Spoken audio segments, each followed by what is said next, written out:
Hi, this is Watford Matters with Dean Russell, and I'm really excited to have the Secretary of State for DEFRA here today, George Eustice. George, thank you for coming on the podcast. It's a pleasure. Excellent. And I just wanted to start really, for most people, you know, they're aware of government, they're aware of politicians, especially senior politicians such as yourself on the cabinet.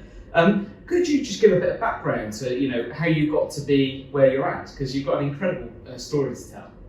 Well, I actually worked in the farming industry myself for about 10 years. My family were in the business, mainly in soft fruits, in strawberries and raspberries, but also some livestock and vegetables as well. And the business went through a very tricky patch in the 1990s, and we had a big dispute with our bank. And I've got to be honest, that's what politicised me. I saw a lot of things happen that shouldn't have happened, things that were wrong, weaknesses in the law, and that got me quite political. And my first job in politics was actually on the anti-Euro campaign, so I've had a long standing position of being sceptical about the European Union. And I then, through that campaign, went on to work for first Michael Howard and then David Cameron as their press secretary. And then having done that for 4 years and had enough of dealing with journalists and dealing with interviews, I said, right, I'm going to do it myself. And went back to my home seat that was selecting a candidate at the time, and it went from there, really. That's how I got in, and came in with a majority of just 66 first time around. Gosh, I think that's incredible. And so, in terms of that life experience, how does that play into what you do on a day-to-day basis? Because I often think, and people often say to me, you know, politicians that have had some life before going into Parliament, it adds such a different dimension, and that means you've got a different context to decisions that are being made. Yes, I think certainly on the environment and on agriculture, it helps if you know, I studied it, I worked in it for 10 years, I grew up in a rural community. I think all of that helps. I would never say that somebody who didn't have that couldn't do the same job, because actually all of us as politicians, we got a responsibility to be able to show empathy for everybody, whatever their experiences in life, and actually to get our head around a lot of different issues. We have surgeries every week when people come in with, we have to understand everything from traffic regulations to what happens when neighbours have an argument and a big dispute, you know, right through to you know, big issues around benefits and housing and so on. So you have to be able to master a brief. But it's certainly, I think, to become a minister in a department where I had some previous experience has been helpful. Oh no, incredible. And how do you balance that? Because you know, I look at, you know, people like yourself who do phenomenal work as Secretary of State. You know, you've got all of that work to do, and then you've also got to go back to your constituency as an MP and do surgeries and so on. How do you manage to balance your time? Well, you have to just carve out ruthlessly time for that constituency work, and it's a critical part of, you know, even when you're a minister and you're Secretary of State in a big department and you've got lots of advice, there's still something really important about being grounded, going back to meet your constituents. And what we all have all the time is constituents coming in and saying, well, it's not working the way you're being told it's working. This is what's happening in real life. And it's just as important for ministers to have that and to be confronted by MPs week in, week out, who tell them actually it's not quite working the way you've been told, that this is what's happening and this is what you need to sort out.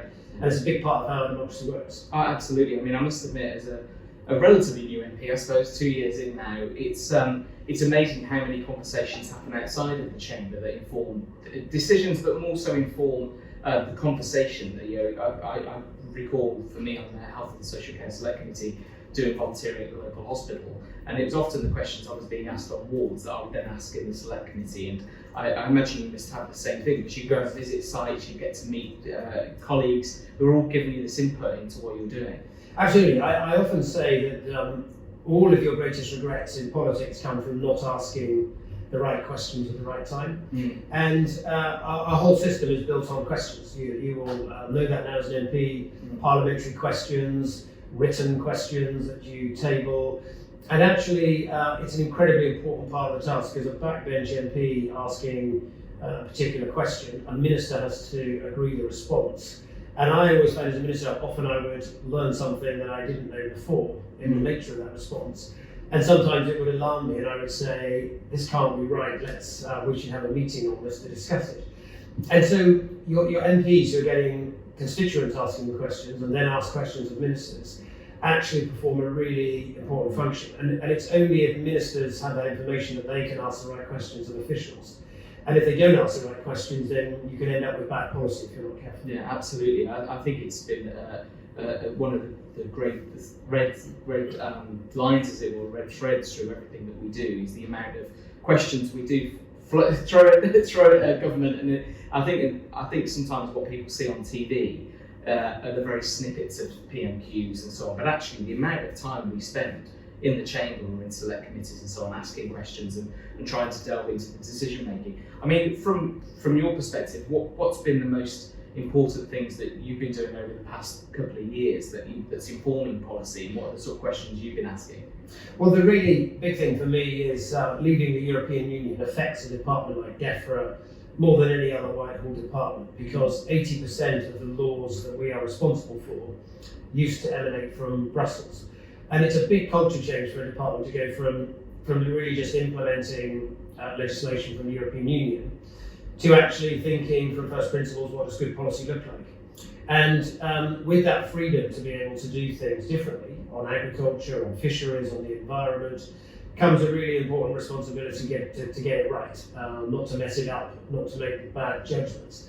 And so the thing that's really preoccupied me is making sure that the agriculture policy that we have, that's going to replace the old subsidy system that we had in Europe, and is going to be very much focused around making space for nature, supporting nature's recovery, supporting good stewardship of the soil and having healthy soils and cleaner water. Those kind of objectives and the policies that will deliver them, we've got to get it right. We've got to make sure we don't over-engineer them, make them too complicated. We've got to make sure that they work and deliver what we want them to. Yeah, absolutely. And I think, in a constituency like Watford, we don't have farms. We've got some really great allotments and so on. But one of the things that I'm asked about all the time is the environment, is about agriculture, is about sources of food and so on. But the other big areas around quality of water, and of course we had the discussions actually quite recently about sewage and about the amendments on that. With those sorts of issues, how do you get to the decision about what you're going to actually do in terms of implementing that policy? Well, whenever you're taking an act through Parliament, ministers enter effectively a negotiation with the MPs whose support they need to get it through. And what inevitably happens is if there's an area that's contentious and that MPs feel strongly about, and that their constituents are contacting them about, well then ministers need to work out a way of meeting Parliament part way, and that's how the system works. And so clause by clause, you drive out basically a series of concessions to get a consensus in Parliament, and that's how it should work. And so on water quality, the really big challenge we've always had is that our drainage system is from the Victorian era. It wasn't designed to cope with the number of houses that currently plug into it. The other issue is that although since the 1960s, houses have been built with a separate street drainage system, prior to about 1960, all houses, all of the water, whether it was on the street or from the sewers, all went into the foul water sewer system.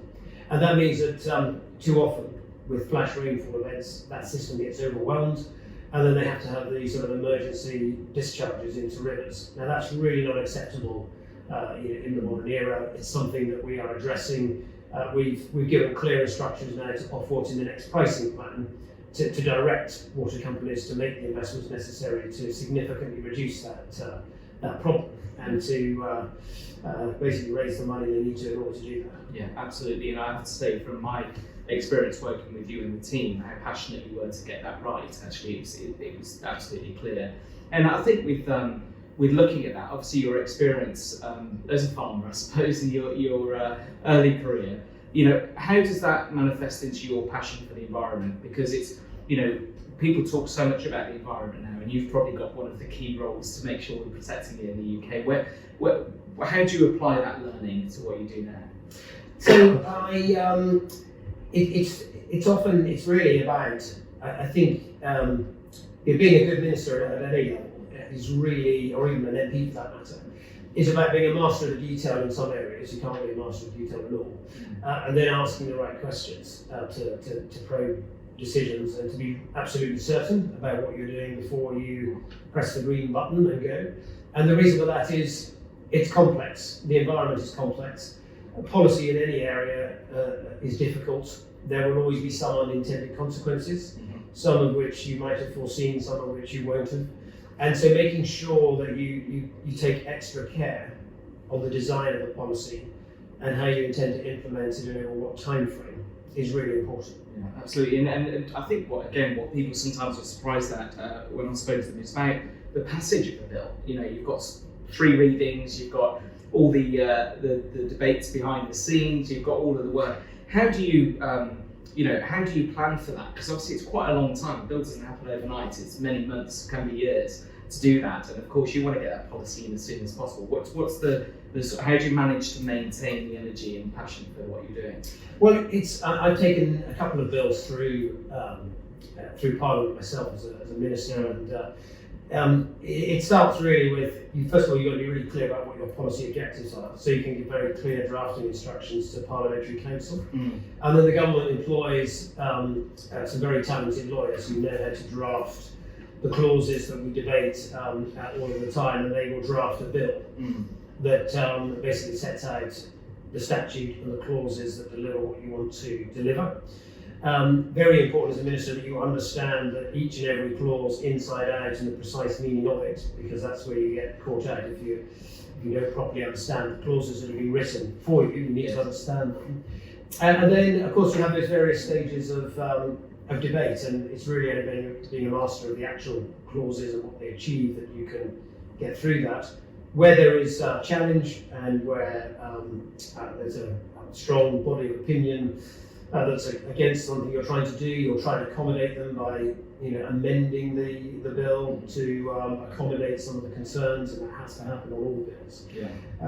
But it's hard work, and you've got to be really across the detail. And when you're a minister taking through a bill, you've really got to kind of clear the decks of pretty much everything else that's a distraction. Yeah, And absolutely. really get your head around it, and do a lot of work talking to people as well. Yeah, and absolutely, and I've seen it firsthand, and the energy and passion that goes into delivering on that. Just finally, a couple of things, if I may. We'll probably have some of our local schools listening to this podcast. There'll be a lot of young people who, whenever I do anything in schools, especially some of the hustings that we do, the work that comes out of DEFRA and the work that you're doing is often raised. Young people are incredibly passionate about the countryside and everything that we're doing.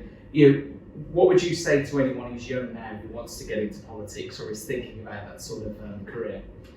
Well, I would say go for it. I mean, the crucial thing about politics is, on one level, you don't need to have a particular type of formal qualification.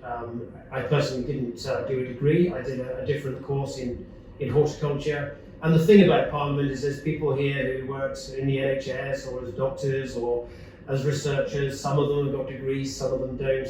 And the important thing about Parliament is it's representative by having a range of people all with different life stories. And you need that. And the crucial thing about, I think, being able to be an effective MP is, first of all, an ability to empathise with other people. None of us can walk a mile in everyone's shoes, but you need to understand concerns and anxieties that people have in order to represent your constituents properly. And then having a passion for certain issues and making them your cause and being able to get behind them. And I've just been incredibly moved over the years by just a number of schools that I have contact me. I frequently can imagine I get lots of letters from children in schools right across the country, often on issues like plastics or on climate change or on other environmental issues. And I think it's really encouraging that we have a generation coming out of school today and in our schools today who are very conscious of our planet, the need to care for it, and the importance of nature and our own dependence on nature, because we are, after all, one of many species on this planet. Yeah, oh, that's fantastic. Well, thank you so much. I'm sure everyone who's listening to this will be appreciative of the honesty and the openness, actually, of the experience that you have in your role. And thank you so much for joining me today. This has been Watford Matters with Dean Russell and the Secretary of State for DEFRA, George Eustice. Thank you, George. Thank you very much. Thank you, Secretary of State, I should say more accurately. And thank you for listening.